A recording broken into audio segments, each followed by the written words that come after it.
Wonderful. Thank you, Paz. Thank you, friends, for joining this session, this ecological education session that is the fourth part of the Laudato Si in the U.S.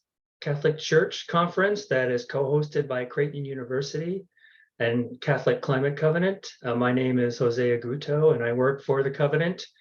And I am thankful that you are attending this session, and I'm especially thankful for our panelists for joining us today to share their expertise and wisdom on this important topic of ecological education. Before we begin, there are some housekeeping rules that I'd like to share with you. I'm going to share my screen for a moment.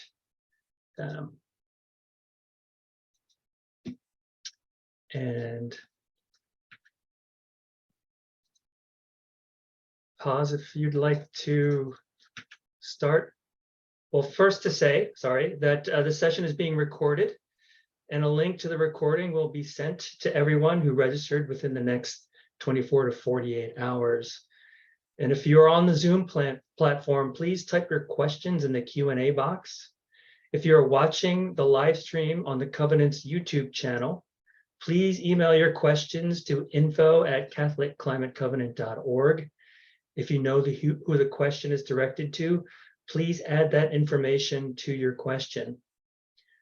The chat is available for you to chat with others attending this session. It should not be used to submit questions. We request that everyone be civil and respectful in the chat. And please know that you won't be able to save the chat. And Paz, I'm wondering if you could provide us some direction on the... Could you bring it back to the first slide? Thank you. Sure. This is information for all our Spanish-speaking attendees.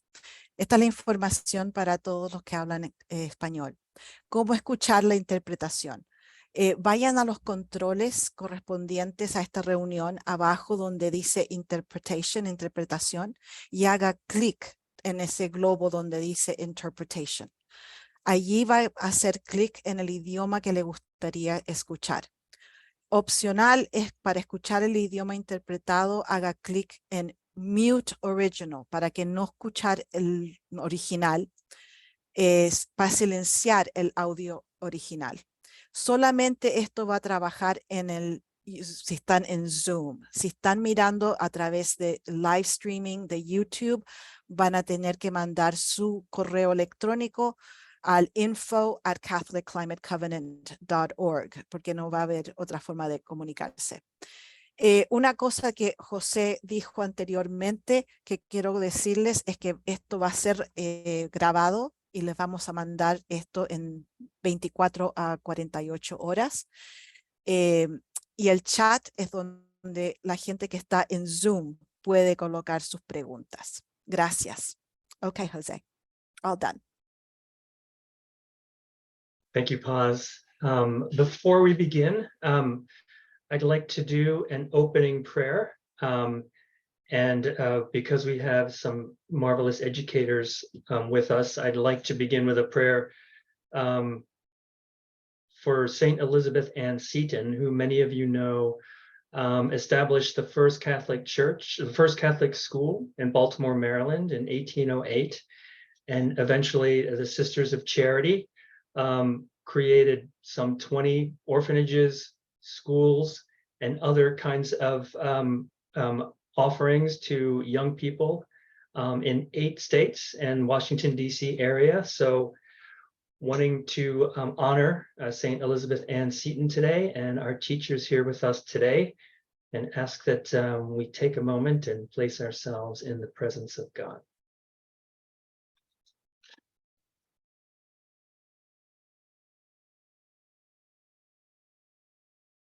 Lord God, your spirit of wisdom fills the earth and teaches us your ways. Look upon these teachers. Let them strive to share their knowledge with gentle patience and endeavor always to bring truth to eager minds. Grant that they may follow Jesus Christ, the way, the truth, and the life forever and ever. Amen. Saint Elizabeth Ann Seton, pray for us. Thank you. So before we begin, I'd like to provide some background on this conference and the purpose of this session. We at the Catholic Climate Covenant are blessed to lift up the Laudato Si goals as part of the Vatican's Laudato Si Action Platform. And as you can see on this slide, there are 7 such goals. Today, we are dealing with one of them, the 4th in our series in the Laudato Si in the US conference on ecological education. And also to know that there will be additional sessions, as you may see, 4 additional sessions, including a closing awards on July 27th, and we welcome you to join those sessions as well. We at the Catholic Climate Covenant are also blessed to be the US hub for the implementation of the Laudato Si Action Platform. And we have lifted up this site, godsplanet.us, in the service of the US Catholic Church to celebrate those activities across the 7 sectors and across the 7 goals that we've mentioned. And so we welcome you to visit this site, godsplanet.us, and also to provide us any information and good news that you may have so that we may lift that up for the larger Catholic community and all other peoples.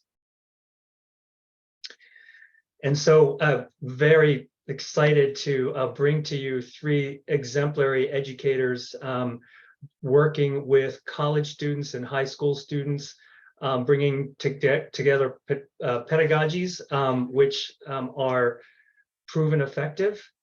And so I have been blessed to chat with the panelists, and the way that we've framed this session is, first of all, recognizing that a majority of Americans have experienced extreme weather events in their own community over the past year. And this is through a poll done by the Pew Research Center that was just sent out in late June.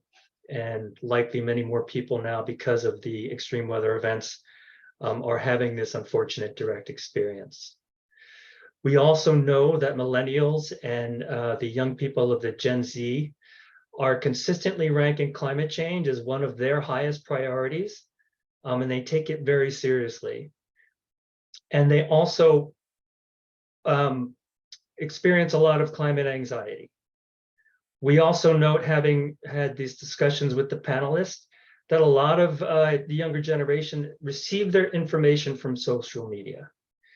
And then a lot of the folks from this generation are nominally associated with their faith, may not be informed about their faith, or are leaving the faith. So the question that we posed, taking it from the circumstance of the students, is how can we educate, equip, and inspire young people in these situations? How can we bring the lens of faith into these circumstances that will provide them with joy, courage, and confidence to step into this most epic challenge of human civilization? What are the techniques that we are using to do that, to accompany them, and to bring, at least from the Catholic perspective, the joy of the gospel, which is time-tested, into this space, so that we all can address the climate crisis with a kind of strength and a kind of knowledge and courage that brings the younger generations into this as protagonists of change. And so with that, I am blessed to hand this off to our 3 educators, and they will go in the order of Aaron Brigham, Sage Lenier, and Kate McGarey-Vase.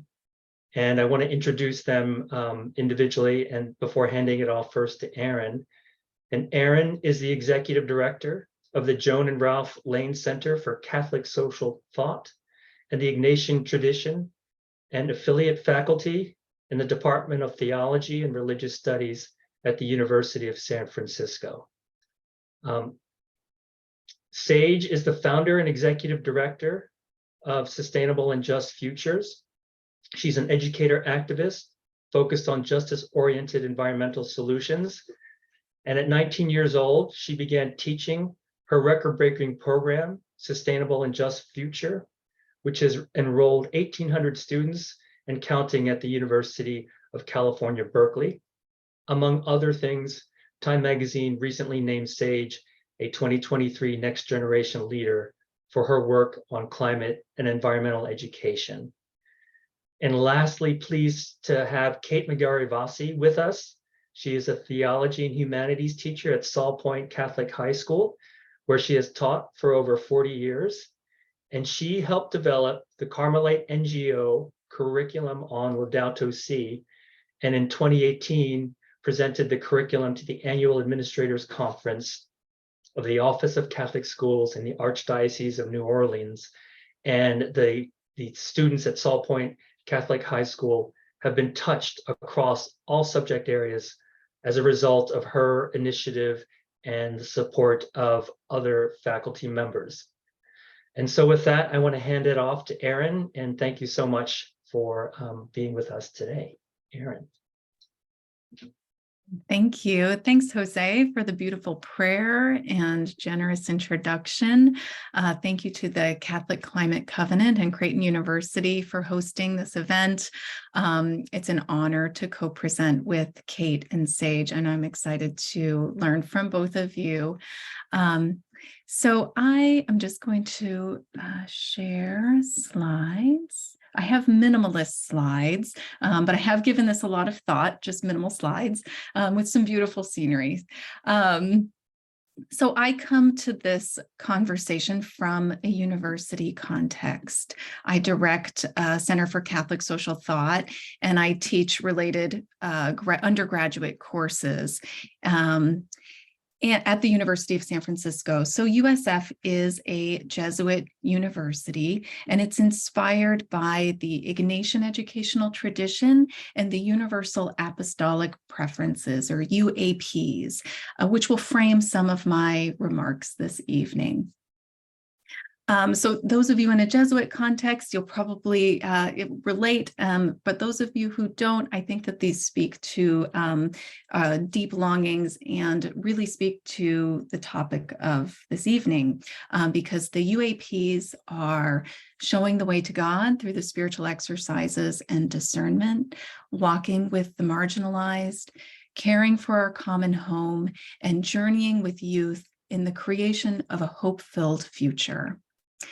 So Jose invited us today to begin our reflection on, who these youth are, their context, their hopes, dreams, fears, and longings. I will say at USF, I am privileged to journey with a diverse community of young people, so it's difficult to make generalizations.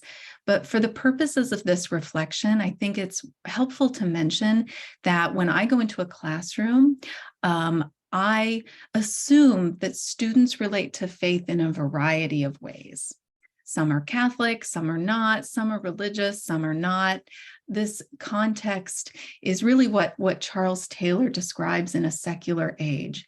It's not marked by a disappearance of religion, and certainly not a disappearance in spirituality or longing for the transcendent, but it's a context that's characterized by multiple ways of relating to faith. So in the same classroom, I might have a student who really identifies with a faith tradition as a central part of their life, and another who is just genuinely baffled or curious by religious belonging.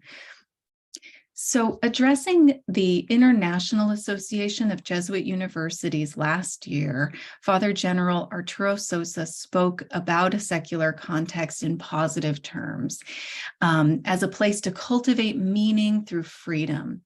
He likens a secular context to thirsty soil. So in this talk, I want to reflect on some of the ways that I've better understood this thirsty soil in the classroom by offering some anecdotal moments of teaching Laudato Si, and offer some thoughts on a pedagogy that allows us to walk with youth toward a hope-filled future. But first, I just wanted to share kind of an image of what thirsty soil means to me. So I live in San Francisco now, but I grew up in the Rocky Mountains of Western Montana on the ancestral homeland of the Salish people. And before I had the language of faith, the mountains taught me about God in the experience of awe and the gratitude of the immense beauty of the place. The mountains were everlasting, even as seasons changed. And in Montana, I learned the smell of thirsty soil when the rain comes after a long, hot summer. When the rain's received by the thirsty soil, it generates something new. The water and the soil is transformed. And I think if hope had a smell, it might be that, like the smell of thirsty soil. And I think this is a helpful metaphor for identifying some of the possibilities in ecological education, that we're co-creating a hope-filled future with our students and looking for these pathways of hope together. So I'll come back to this idea when I talk about the pedagogy that I've been engaging to promote ecological education. But first, just going to, oh, sorry, this was my quote from Sosa here on thirsty soil. But first, just teaching about Laudato Si, if I can. So I've seen how Laudato Si touches the thirsts and the longings of my students. So I want to just share a couple of examples that I have encountered in teaching Catholic social thought. So the longings I want to reflect on are the longing for connection, depth, and purpose. These longings counter the threats to higher education that Arturo Sosa identifies in the talk that I mentioned, and those are fragmentation, superficiality, and instrumentality. So when I invite students to identify a passage in Laudato Si that resonates with them, this one often comes up, and it's one of my favorites. Nature cannot be regarded as something separate from ourselves or a mere setting in which we live. We're part of nature, included in it, and in constant interaction with it. So I observe in my students a sincere desire for connection, and I find that many of them are perceptively aware of barriers and opportunities for realizing community, particularly in light of the experience of the pandemic. I think that Pope Francis names it well when Pope Francis names it really well when he talks about the potential for technology to connect us, and then the reality that it sometimes separates us from real encounter. So perhaps the most important task of the first week of the semester is to create opportunities for students to shift their attention from their computer screens and their phones toward each other, to learn about each other and share something about themselves before we begin the course. And one simple question I like to ask, which invites students to share something meaningful about themselves while also reflecting about this quote from Laudato Si, is just to describe a place that has shaped who you are, like I did with the Rocky Mountains. So the second longing that Laudato Si evokes is this desire for depth, which can be related to a desire for freedom from consumerism, which distracts us from depth, as Laudato Si mentions. So I invite students to read chapter 6 of Laudato Si and to reflect on what ecological spirituality means to them. Recently, a student pulled this quote: "A constant flood of new consumer goods can baffle the heart and prevent us from cherishing each thing and each moment." And in her sharing, she generated a conversation on the ways that consumerism operates in our culture and within ourselves, where students were able to name this desire from a freedom from making a lot of money and having enough. And within this conversation, which was just last semester, there emerged this fear that AI would make their work obsolete in the near future. So they named this tension that I think a lot of us experience, of this desire to have security and make enough money, and this desire for purposeful work and make a positive change in the world. And within this larger conversation on work, there was this point of entry into Francis's critique of the technocratic paradigm, this idea that we measure the value of things and the value of human activities through a narrow definition of progress. And in class, we engage in some imaginative exercises around what success might look like and what values are underlying our version of success. Many students find Francis's words liberating when he talks about simplicity and humility in relation to happiness. So moving to think about a pedagogy, right? Creating a life free from consumerism, experiencing ourselves as part of nature and not outside it, and cultivating collective action to address the ecological crisis necessitates a pedagogy that engages imagination and fosters freedom and collective action. So in my final few minutes, I want to draw upon going back to some language that Arturo Sosa uses to emphasize the centrality of discernment in Ignatian education. He says the Spirit guides through what we might call a pedagogy of grace, opening our senses to the signs of the present that lead us to a future object of hope and our effort. And I like this language because it draws us into the present through our senses and concrete realities and moves us toward this hope-filled future. Those of us who work in a Jesuit educational context have this Ignatian pedagogical paradigm as a tool to help us connect context, reflection, and action. And all of us formed by the Catholic social tradition have the language of see, judge, act, right, to connect observation, analysis, reflection, and action. And I think that Sosa's emphasis on discernment also helps illuminate some things that are particularly important in ecological education. So I'll just offer a few concrete ideas of what this might look like, kind of reframing see, judge, act to encounter, discern, and respond. One thing that the Ignatian emphasis on see, judge, act offers is a great attention to one's sensory experiences as points of connection to one's interior life. This approach relies on the idea that God communicates through our concrete experiences in the world, which Sosa here affirms in this pedagogy of grace. And I think this is an important aspect of ecological education, right? That it starts with concrete encounters with nature and experiencing ourselves as intimately connected to nature through our senses.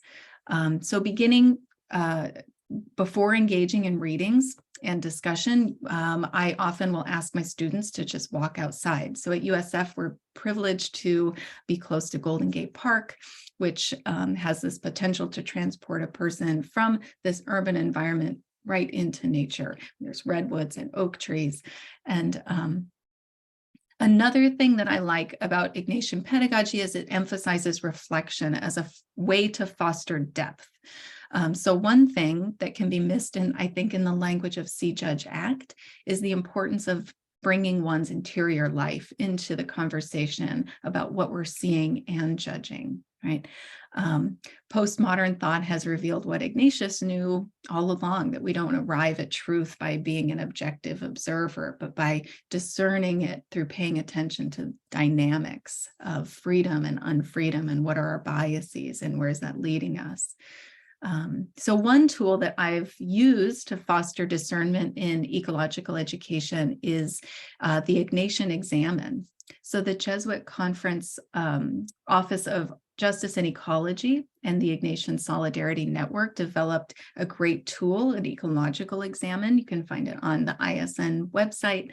And it gives students a deeper awareness of not only the problems that exist in the way that humans relate to the environment, but the way that it impacts them as individuals and their communities and how they participate in it. And the Ignatian Examen and Ignatian pedagogical paradigm is forward-thinking and action-oriented. So the practical orientation of this approach to learning is also particularly helpful in ecological education because there's an urgency to respond to the cry of the earth, not through isolated actions, but collective action rooted in connection. So by encountering, discerning, and responding to the signs of God at work in the world, we can better co-create with young people this hope-filled future that they deserve. And as a parent, as an educator, I can see nothing more important than this task. And I know that Kate and Sage have a lot of wisdom to offer on this as well. So I'm going to stop there and turn to Kate.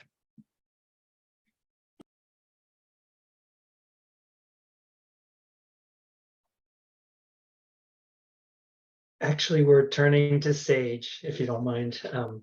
No worries. Sorry about that. That's okay. Thank you, Sage, for joining us. Hi, yeah, no worries. Either way, we'll hear from Kate next. Hi, everyone. Thanks for having me. Let me get my slides up. So oh, there we go. It's good, right? Okay, awesome. I'm here to talk to you all a little bit about my approach to solutions-oriented ecological education. So my name is Sage Lenier, and I am the founder of a newer organization, Sustainable and Just Future. It's an off branch of a program that I started at Berkeley while I was a student there. And I'll tell you a little about it. So I got my start in education kind of untraditionally because I didn't necessarily have a PhD or qualifications to teach, but I was a very passionate young person about gender equality and racial equality. And then I came to the environment with the realization that there's, no human rights on a dead planet, one movement to encapsulate them all. And so I decided to study environmental studies when I went off to university, and I felt that my education was extremely focused on the problem. And I would often argue with my professors for various reasons, and a lot of it being their approach. A lot of the message that was being reinforced with us as students was that it was too late to do anything meaningful about the ecological crisis. And obviously that led to a sense of hopelessness amongst my peers. A lot of people I know were starting to feel very depressed or very anxious. And I had some friends who even decided to switch out of what we were studying because they were like, it's so important, but for my mental health, I just can't handle it. Like, I don't feel like there is something meaningful that we can do or that I can do in my career here. Kind of like an ignorance is bliss thing almost. So I was really frustrated with this narrative and also really confused about all of these different and seemingly disparate, unconnected topics that I was learning about, like topsoil collapse. We were losing our ability to feed ourselves, but also climate change. And then they'd kind of maybe get into like, fast fashion is really bad for the planet. And I was like, okay, but how bad? Like, how big is that industry? And there were all of these different things, and they all seemed really unconnected. And also, we were really only learning about the problem and the nuances of the problem and how the history of the problem, came to be. And it was just really focused negatively. So my university offered a really unique program called the Decal program, where students can teach to their peers. So when I was 19, when I was a sophomore, a second year in university, I started teaching. And I think at first my program was a little more problem oriented. My best attempt at the time was basically to bring together all of these problems that I felt like were really important and like seemingly disconnected, because I was like, well, I'm learning about topsoil collapse and how we're going to run out of like the ability to feed ourselves in the next couple of years, but my parents have never heard of that. No one from my community has ever heard of that. So I was like, maybe our first problem is that people don't know about this stuff. And then I started the next semester, I started realizing that wasn't helping either, to just bring together all the problems into one place, and that it needed to be solutions oriented. So I started making the lectures like, so we only introduce the problem for maybe 10 minutes, just so that you understand that there is a problem, and maybe, a few key points about it.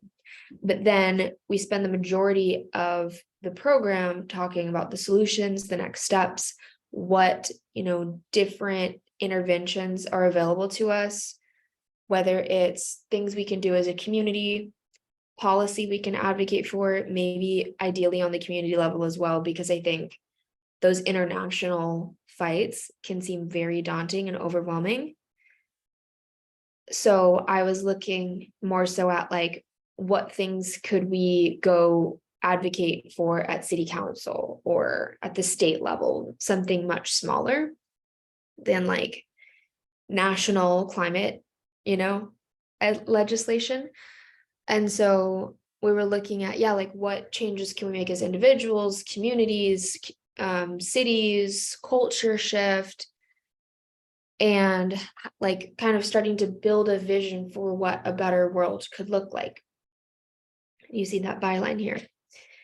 So eventually this kind of program became a vision of hope, and it grew really fast. I started off with 25 students, and the next semester I had 50, and then 85, 160, and then 300, which had never been done before. It wasn't allowed.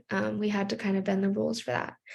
And I've graduated, and it's continued to be taught by a wonderful team of women who are, we work really closely together. And I decided to launch the nonprofit because I feel that the majority, well, in the first place, climate education is or ecological education is non-existent. And what is out there is typically the scare to care model of trying, I think a lot of educators are maybe stuck mentally in this idea that people still don't believe climate change is real or something. So you have to like scare them and really help them understand the science so that they get it. But they're not realizing that this generation gets it, knows that climate change is real, and doesn't need to be any more scared than we already are, because we're all terrified. So, it's more helpful to have a conversation that's solutions oriented, that's action focused. What are we going to do next? What are the ways out? How do we make sure that our communities are prepared for climate disasters? How do we make sure that we can continue to feed people as, regions change, drought happens, maybe this part of the world or this part of the country won't always be able, or will have flooding or drought or something, and we're used to getting strawberries from there. What are we going to do? How do we adapt? The die has kind of been tossed for a lot of it. Like there's no way to solve or reverse climate change at this point. There needs to be a lot of adapting, and obviously a lot of decarbonization. We have to use less fossil fuels and emit less carbon. But we also have to adapt because things are going to change, and we don't have a choice about the change at this point. So I've always been very struck by this quote from Naomi Klein. If opposition movements are to do more than burn bright and then burn out, they will need a comprehensive vision for what should emerge in the place of our failing system. It's not enough to be angry. It's not enough to wave signs. It's not enough even to go, yell at fossil fuel executives and say, you destroyed our future, because obviously they did. And obviously all those things are very important, but also beyond that, we are going to have maybe a sense of resilient hope. We're going to have a vision for moving forward. So in this program, we emphasize solutions, and we kind of walk through a path of, so we start off with kind of talking about, these are outdated actually, this on the right side of the screen. We have different titles and whatnot now, but we kind of walk through how we arrived at the ecological crisis, to just give people some historical context and a bit of background. And then we move into talking about the supply chain and how like our economy and global capitalism and like this system of consumerism is completely at odds with the ecological systems that keep us alive.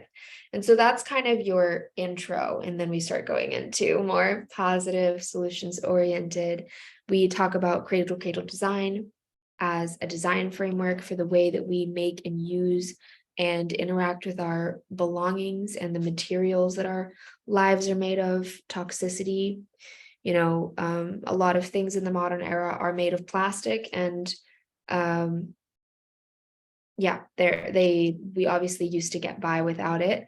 Plastic is a petrochemical, it's a petroleum byproduct, so it does, you know, contribute to climate change to have these materials in our world. And it's not just plastic. I mean, it's like paint, the paint that's on our walls and stuff is kind of, it's also a plastic. So things like that.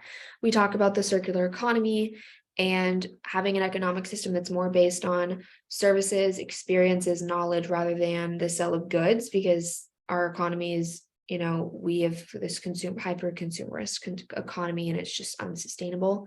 And we talk about urban planning. You know, we're planning for 10 billion people by 2050. What's the most sustainable way to organize those people? Where do we put them? Should we do cities? Should we do, you know, rural, or, you know, how are we going to feed them? Those sorts of things. We have an entire lecture on environmental justice, and we're also just added one in about TEK, traditional ecological knowledge, and indigenous ancestral practices, if you will.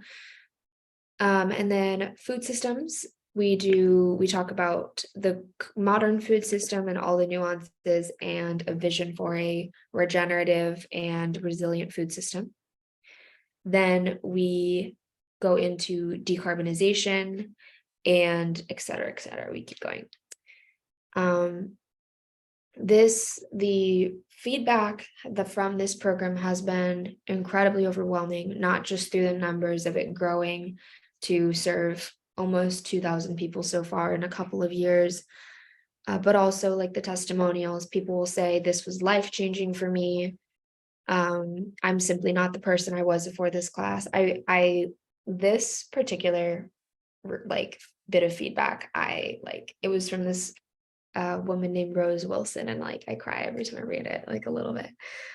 And, you know, people saying that they now feel equipped to understand and implement environmental solutions, and with a justice-oriented lens. That's my number one goal, and that's what really feeds me to continue doing this work.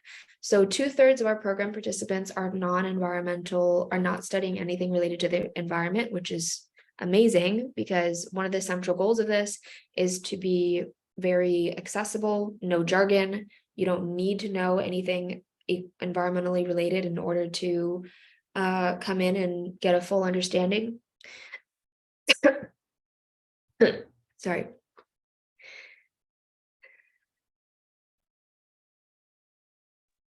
Okay. And also the feedback of the people who have said that as a direct result of this program, they decided to get involved in an environmental organization or initiative, 71%, which is pretty fantastic. So, you know, this program and running it has been kind of been my life for a few years now, and I felt I could see the potential in it, and that's why I decided to start the nonprofit. So we are fundamentally advocating for and providing solutions-oriented, action-focused environmental education. So whether we are setting up new programs at universities or high schools, we're even starting like an elementary school curriculum right now. We're working on it.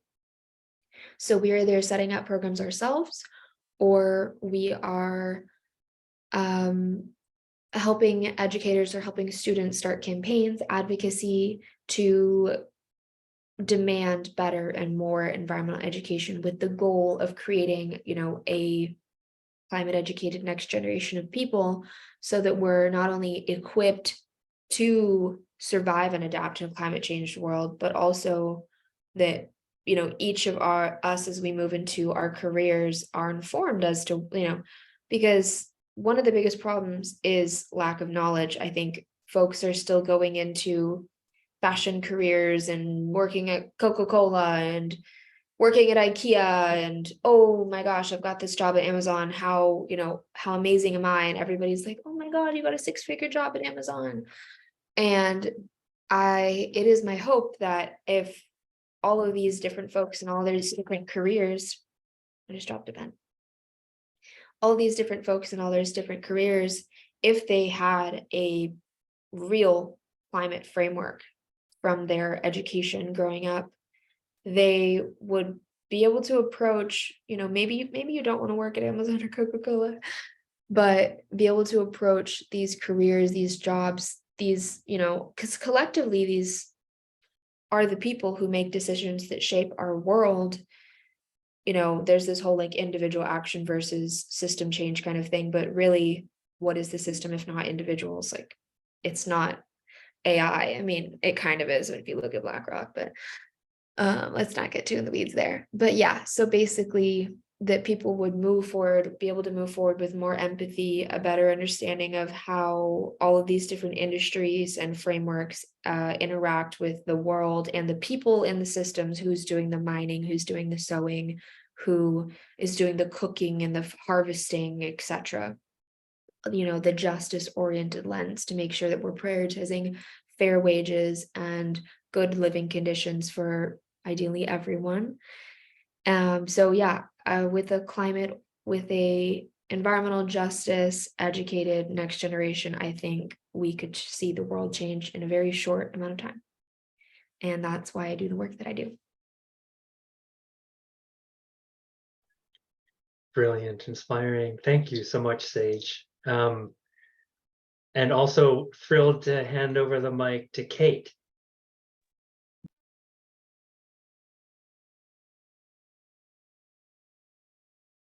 And I am going to share my screen. And Erin is a minimalist with slides, and I'm a saturator with slides, just so you know, because that's how we roll at the secondary level. I'd like just to acknowledge that it's a great pleasure to be back at the Creighton Conference with Catholic Climate Covenant. I participated in 2019, and my experience there as I represented Salpointe and our programming was that there was such a rich sharing of other people's experiences, lessons, units, resources for teachers, for students, for professional development. And my sincerest wish is that this will be a prompt for those of you out there who are part of our Catholic schools community to be generous and to share your resources as we come together tonight. And I also have to acknowledge that I'm part of a wonderful faculty, and there is a core group of really dedicated people who have been committed and who have been converted and transformed as we've journeyed with Laudato Si over the last 6 years. And so I'm trying to faithfully represent part of what that journey has meant for us, and also share a lot, I hope, of useful resources. Everything that I will include in my presentation is basically available for you as a resource, and I'll share the link to the slides at the end of the program. I want to start with the ways in which we have committed to keeping our students hands-on and engaged in the embrace of Laudato Si and our care for creation ethic. We at Salpointe are a co-ed, 1,250 students, 85 full-time faculty. We are sponsored by the Carmelites, and the Carmelites have been very important in providing the foundation for our commitment and for our ongoing resources and our ongoing incorporation of the mission in our school mission. We do have a steering committee at school that oversees the annual or the yearly initiatives, and that includes school leadership, it includes teachers, and it includes students and always a student council liaison who winds up being really, really important to our communication. We also have been provided a modest budget, and so we're lucky that we're getting some financial support as well in our efforts. Our intent for our students and these initiatives that I'm going to share with you are for the entire school community. These are not based in classrooms. These are school-wide initiatives. And we decided that we wanted to maintain a hands-on approach, that we wanted to form new habits and new attitudes, hopefully, with our students, and in as many ways as possible, engage students in the joys and in the responsibilities of caring for creation. So at our facility and with the blessings that we have been doing paper recycling for years. We are also now composting our lunch scraps, and I'll have a little bit more to say about that in just a couple of minutes. We have a seasonal garden that we plant for winter and for spring. We have monthly challenges to introduce new habits in our students and connect that to an understanding of why those new habits are important. We sponsored collection of electronics waste and batteries for recycling this year. We maintain a Care for Creation Week and Earth Day celebrations, and we have instituted an annual award for a student who exemplifies the commitment to ethic, care for creation, and practices that are called by our Laudato Si teaching. These are all ongoing and, directed to the entire school community. I wanted to give you just a little bit of a glimpse into what the monthly challenges looked like. And we implemented these in the attempt to form new habits. So one month was, we are going to say no to plastic and encourage everybody to use reusable water bottles or hydro flasks, reusable lunch containers, and reusable lunch utensils. Another month, we collected jeans as a part of a repurpose and recycle, and all of those jeans were connected to our support of the migrant hospitality centers that are here in Southern Arizona. We have a diocesan center, and we also have a Jesuit affiliated and a Jesuit sponsored Kino Border Initiative in Nogales that we support. Another month, we identified the agencies, centers, and groups that recycle and repurpose in the community, who they are, where they are located, and what they wind up, taking and recycling or repurposing. One month, December, the challenge was to do Christmas decorations in the classrooms with recycled materials only. And we rolled out our composting program as a monthly challenge to begin with. And then of course, we're keeping it going. So at the end of this last year, the homeroom, which is how we sort of have our students organized for the purpose of doing business, the homeroom that had done the most, participated the most, and this is where student council were helpful in kind of keeping tabs and counting on all of this data. The homeroom, the group that had kind of done the most, we presented with this reusable tote bag, and they were honored as being the greenest homeroom in the school this year. I wanted to share with you also a couple of just pieces that were generated for our Earth Week celebration to show how creative our teachers are, but also to show how usable this approach is. In 2022, one of our faculty designed a set of slides that would be used each day during Earth Week. And she introduced it with this quote from Chief Seattle. And then each day had a different focus or a different teaching point. And Tuesdays was loving God's creation. And she included a prayer so that each teacher could use this at the beginning of their own class. We do have an expectation at our school that class begins with prayer every day. And then the action step for Tuesday was to find out and to visit a whole lot of wonderful sites that are part of a digital presence of people taking care of, managing, responding to the need to care for our creation. And you can see that it's marvelous. And the last piece for each day was to highlight a young person who is active and making a difference. And for Tuesday, Autumn Pelletier from Canada was the person who was highlighted and used as a source of inspiration.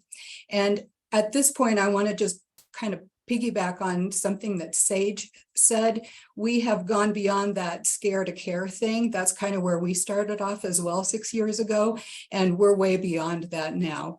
And I appreciated your sharing that I'm going to use that again. I want to switch for a couple of moments to focusing on our faculty. The previous offerings were about student engagement, but we've also had a very significant group of our faculty really embraced the principles, the teachings, and the directions that are provided through Laudato Si. And the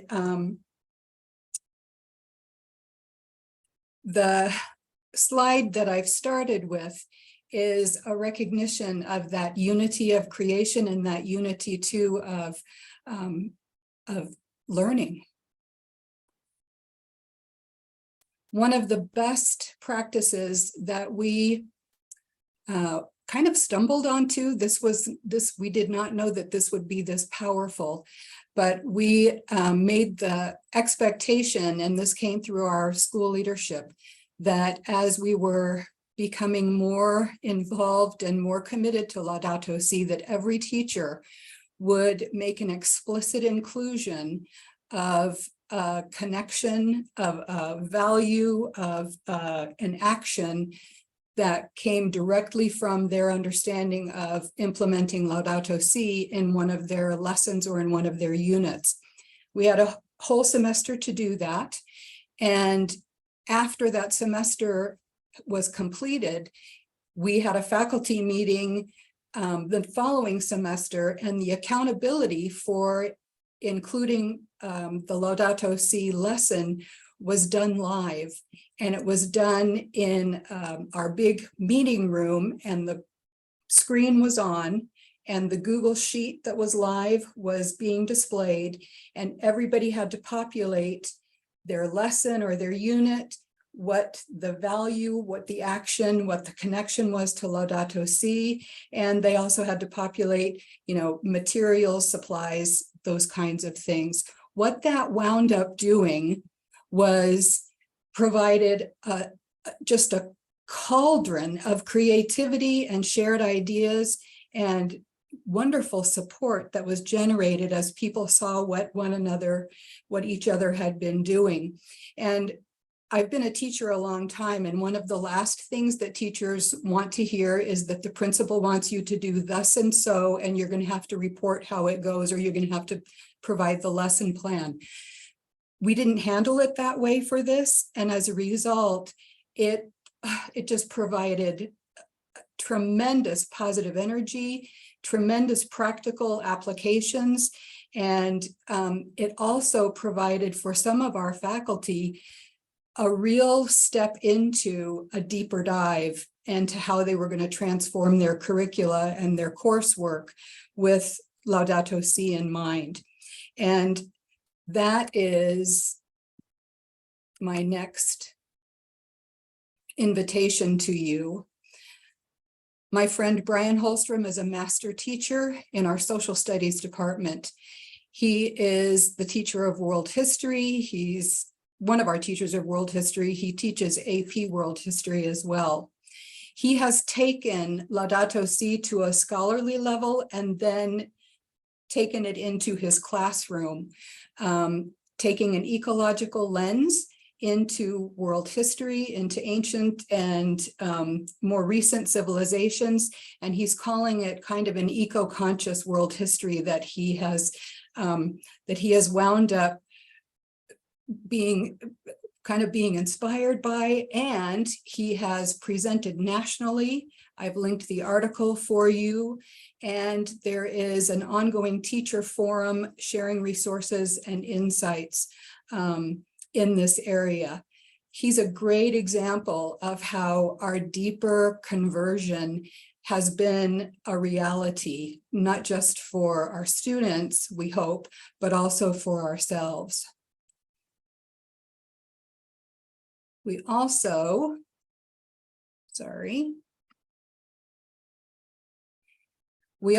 have in our STEM program, science, technology, engineering, and math. We also have a director, Cecilia Gosler, who has likewise embraced the importance of the Laudato Si teachings.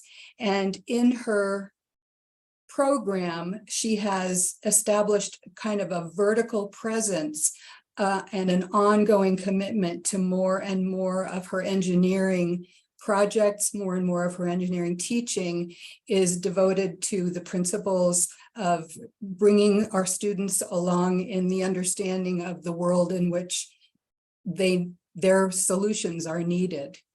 And this is an example from last year of a senior project that identified a problem and created a solution with a solar approach. And at the end of our school year, all of her students did a showcase at which we celebrated all of their success, all of their learning, and we actually even got to vote on our favorite projects.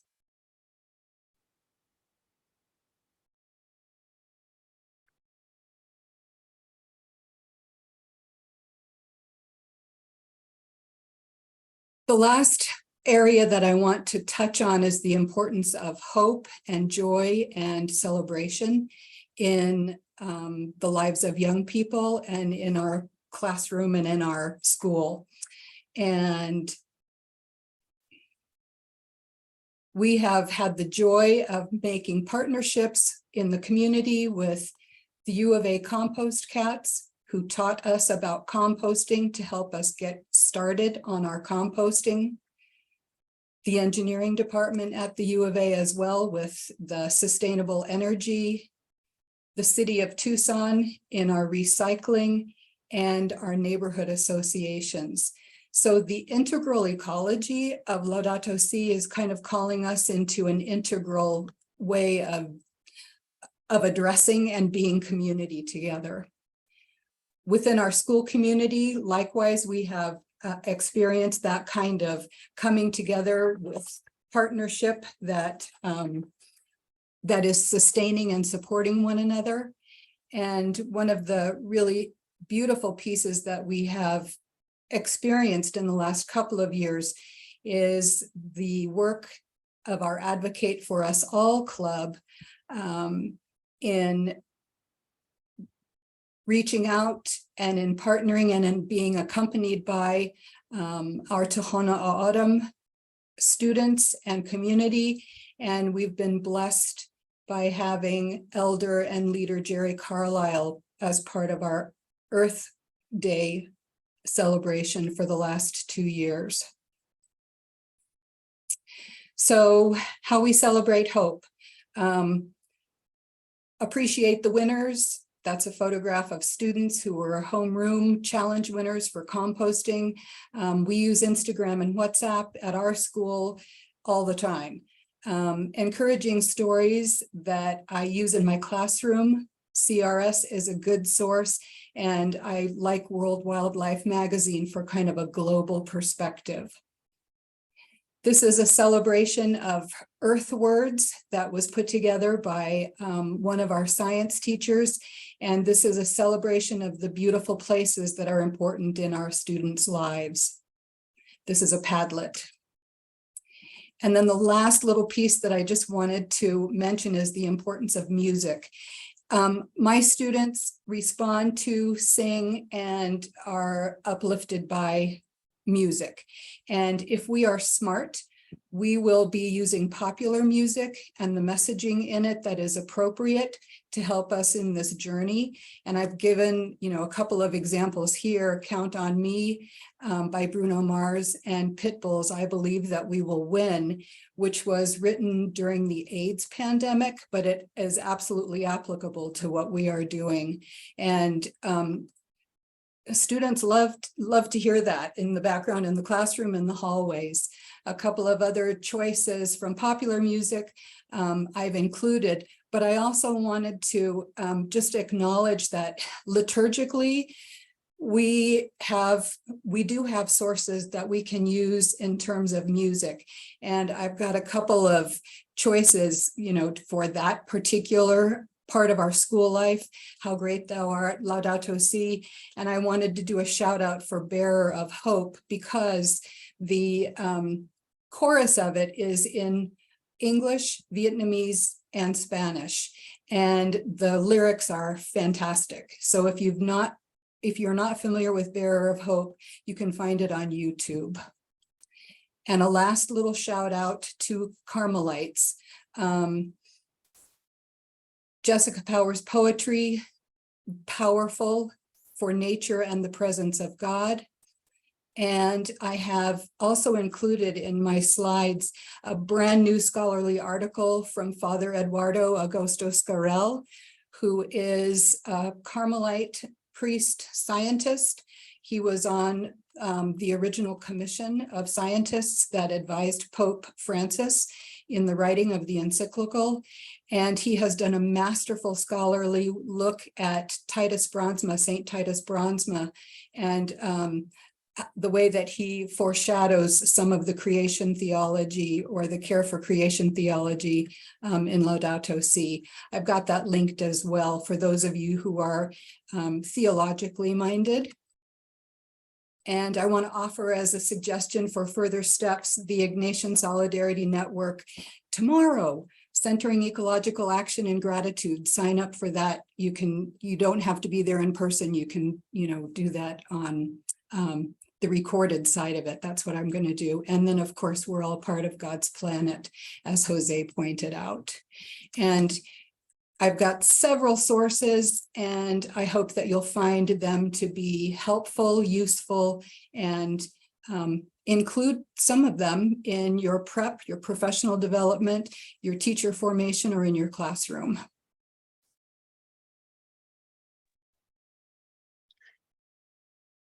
Thank you so much, Kate. Just wanting to reflect, one of the comments is that was an electrifying presentation. One of the top 5 presentations she's seen in all that time. Oh my gosh, thank you so much. Sarah, thank you for that wonderful shout out. And wanting to get quickly to the questions, I know time is precious. So a question to Sage, but also to all of the panelists, and this comes from Diana. In what ways can older adults serve as effective allies to youth and young adults who are working on these solutions? And I pose that to all 3 of the panelists, starting, I think, with Aaron. Yes. I actually would love to hear from Sage first as a young person listening to young people. I mean, I guess listening just intuitively feels like the most important response there from where I am. But Sage, do you have some wisdom on that one? Okay, I'm looking at the questions. Was this the one about older adults serving it? Is that the one? Okay. You know, it's a great question, and it's really frustrating. I was just on a Zoom with a ton of other it was like people under 25 who are like racial justice leaders, union organizers, climate activists. It was a really great group of people, but we were all kind of lamenting how scarce resources are. You know, a lot of us have nonprofits and we're struggling to fund them, or even just individuals who are activists who are struggling to pay the bills. You know, it's interesting because there's a lot of high visibility people who actually behind the scenes are not receiving resources. So if there's a connection you can make for a young person, or there's some way that you can help support and connect young people with the resources that we need to be building power, I think that's really valuable. You know, at this point, I think there definitely still does need to be more media attention and more mainstream platforming of, you know, progressive voices for sure, you know, on television and whatnot. But I think there's a little too much, like, I don't know, like awards, for example. Like there's all these lists of like, these 10 climate activists are, but it's like, okay, but like, how are we going to actually sustain a movement? So yeah, it's not an easy answer, or yeah, it's not an easy question to answer.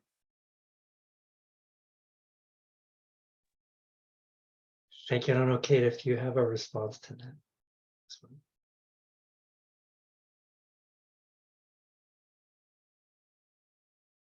You're on mute, or you. Sorry, there we go. Listening, I would certainly say that that's job one.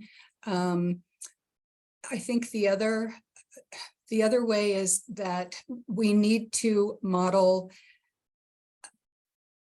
engagement. We need to not be afraid to address. And that's why I love Catherine Hayhoe so much, is that we don't have to know all of the answers, but we have to just go with what we know now, and we'll learn more. We have to be a people of hope. And I think that's what we can do as older folks, not get paralyzed. Thank you. A challenging question coming from Dennis. And this is to Kate, but I think for all of you who I think are swimming upstream as we are with the Covenant as well, with a lot of these challenges, has there been resistance to the Laudato Si lessons and projects from students, parents, or faculty? If so, what form did they take, and how were they addressed, and what was the outcome? I have to say that our experience since the pandemic, people get it. It's not, we don't have to make an argument anymore. They get it. That's been our experience. I would say, yeah, I haven't seen resistance. I think the concerns are more, I don't know if it's apathy, but just like a turning away, or just the not, you know, taking action. So like there is, you know, as a university, we are moving toward really becoming a Laudato Si university and embracing the goals of the Laudato Si Action Platform. It's just working within the university structures and making those visible changes. I think that's the challenge. It's more just structure, maybe bureaucracy, but not a lack of, but I haven't, you know, received resistance, like active resistance from anyone. Great, thank you. So there's a theme arising from several of these questions, and it regards widening the circles that you're currently in, intergenerational or across other educational institutions. Do you have any advice on an experience on how you're expanding your circles beyond where you are right now? Pose that to, we'll start with Sage, I guess. Yeah. I think I have a very unique take on that, just because the point of my work and program is to continue to expand into audiences. So it's less of a translatable thing that I can give people advice to, or advice for. So, for me with my work, it is really easy to reach and establish new audiences. But I would also say, especially for the young folks in the room, do not underestimate the power of social media. I mean, I've gotten so many opportunities and visibility off of writing a sentence on a screen and putting a trending audio on it and post it on TikTok, and it goes viral. Like, it's pretty, there's a formula to using social media for good. I could literally, to make a TikTok about how I thought my climate education was too doomsday, and so I started my own program, and it goes viral, and it's like a 5-second video. So, if you are trying to expand your audience, I definitely think social media is an underrated way to do that and reach more people than you would be able to in person.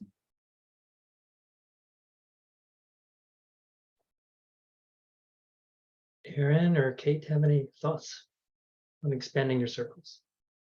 One of the things that we were most surprised by when we did our e-waste collection to recycle was the number of the folks who came were parents, and they were friends of our parents. So we wound up tapping into a need that we hadn't even realized was there. As a school, we had a lot of computer equipment that needed to be dealt with because it was obsolete. All of our families have that as well, and it's all sitting in their homes. And that was a big revelation to us. And we could probably do that once a month. And, we'd have grandmas and aunts and uncles and lots of folks, because they know they shouldn't dump them and they want to do the right thing. So that's our big success intergenerationally, practical as it is.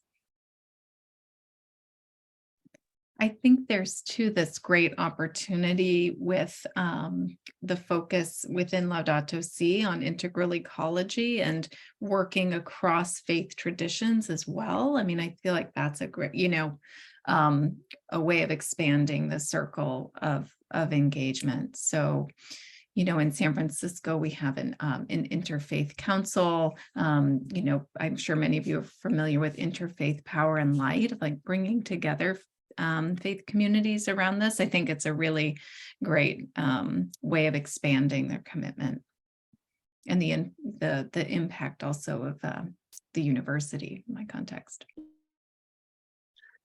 Great, thank you. I'm going to shift a little bit with this bold question from Sister Rose Therese, asking all of you to answer. We'll start with Erin. What would you say to government leaders at the SDG UN meeting in September, particularly President Biden, or any world leaders? What would your message be? I would say visit Sage's organization and go through the curriculum. It needs to be, I was really moved by what you said, Sage, around shifting toward, this fearful message toward really looking at concrete things we can do. What I appreciate also about your approach, there was this connection of what I can do as an individual, right? I can choose a plant-based diet. I can, reduce plastic, but there's also this interrogation of the systems of like, let's look at the supply chain. Let's look at like who's interested is being served by these structures. So I would say it needs to be structural, and it needs to touch us where we make decisions. I am working on getting into that room. Right now, I will be chatting. I'm speaking at the Clinton Global Initiative in September during Climate Week, and I'm working my way into getting a private conversation with President Clinton. But I'm trying to get my way into that conversation with Joe Biden. And I do have some friends who have met with him on a pretty frequent basis, so not too far off. And so I will scold him appropriately and make sure there's some solid next steps. I'm a little bit known for that. I was just yelling at a Coca-Cola executive and I was just like, you guys owe reparations, like, let's talk. So I think I'm talking to the CEO of Coca-Cola pretty soon. Yeah, you're gonna hear from me. Like, I'm very pushy. Thank you, Kate. Gosh, that's so overwhelming of an idea. You know, I'm more a local. My vision is pretty local, so canceling international debt, that's still you know, that's still on the agenda. We've been asking for that for decades, and that would go a long way to helping some steps toward economic, you know, security. So I'll say that. So folks can join our Encounter campaign. That is one of our platforms, and we're also working in collaboration with other Catholic and faith organizations with regard to that. So putting in a little pitch there. But notwithstanding, so we, the Covenant, are grounded in our faith and wanting to be consistent with Catholic social teaching. So I wanted to ask this question. How are your students' faith, or how is your faith inspired by what you do, knowing that the joy of the gospel is fundamental to what we do? It's been around for 2,000 years, and it is still clearly relevant, absolutely essential to everything, including what we're doing with regard to ecological education. So how have you seen faith being strengthened from your students by what they do, by what you're doing? I'm going to start with Kate. The strongest experiences that I have seen of that happening have been with the groups of students that I take with me when we go to the migrant center to be in accompaniment with our migrant brothers and sisters and their families. And those are, without a doubt, the most transformative and the most connecting to a sense of grace, of kind of a family of God, and it gives them a whole different understanding of what Jesus's teachings call them to. Erin, do you have a thought? Yeah, thank you for that question. Yeah, I think I mentioned this in my talk. I do think that Laudato Si, but I think, you know, just Pope Francis and the person of Pope Francis has been, it's just such a treasure in being able to reach, I think, you know, young people, again, who relate to faith in various ways, but still have these longings. Like, I do think that Catholic social teaching, which teaches us that we're all connected and that the person is, you know, that the dignity and value of the person is not about what you achieve or what you earn or, you know, what title you have. It's liberating. And so I do think that seeing the freedom in that, and in the message on Laudato Si, that we're connected, that you know, choosing to you know, not embrace the kind of consumerist kind of cycle, right? That, like, finding freedom from that, I think it's liberating. So I do see that is a way that it's been renewing, I think, for me and my own faith commitment to see that freedom, but I think it impacts students as well. Thank you. And I want to pose the question a little bit differently for Sage, knowing that your curriculum already just brings hope. I'm not even sure if she's still here, but your curriculum still brings hope. Have you seen students step more into, I guess, the spiritual or faith dimensions as a result of experiencing your curriculum? No, that's an interesting question. We actually just the past year introduced a new little unit at the Berkeley program about the emotional aspect and the grounding aspect, the personal connection of having a personal connection with the earth. Because I think a lot of the times when we talk about sustainability, it's like abstract. And my team member Ellie was very struck by this quote she heard that was like, you can't make people fall in love with the earth with statistics. Just kind of like, people aren't going to really feel personally compelled and attached to fight for something if it's just like, well, 70% of that. So spirituality and that sort of thing like means something different to everyone. And I would never want to have some sort of prescription within the program of like, you must believe this or something, but kind of just calling people back to the earth and calling people to cultivate that personal connection with the earth in whatever way, in whatever framework or religious framework they have, I think is a beautiful way of kind of reminding people that we do have this greater connection, a greater purpose, that sort of thing. Great. Thank you all so much. We're going to come to a close, and I'm so thankful for you panelists and the expertise and wisdom and commitment and dedication you bring to your vocations. I think we can call them vocations. Also want to just do a little bit of a shout out to the Covenant and to the all of you who have hung on for this entire time. If you're wanting to ask if you're willing to support the Covenant in helping defray the costs of this conference, please feel free to donate, and I'm going to put a link in the chat. And then also to note that we're also having another session on Thursday.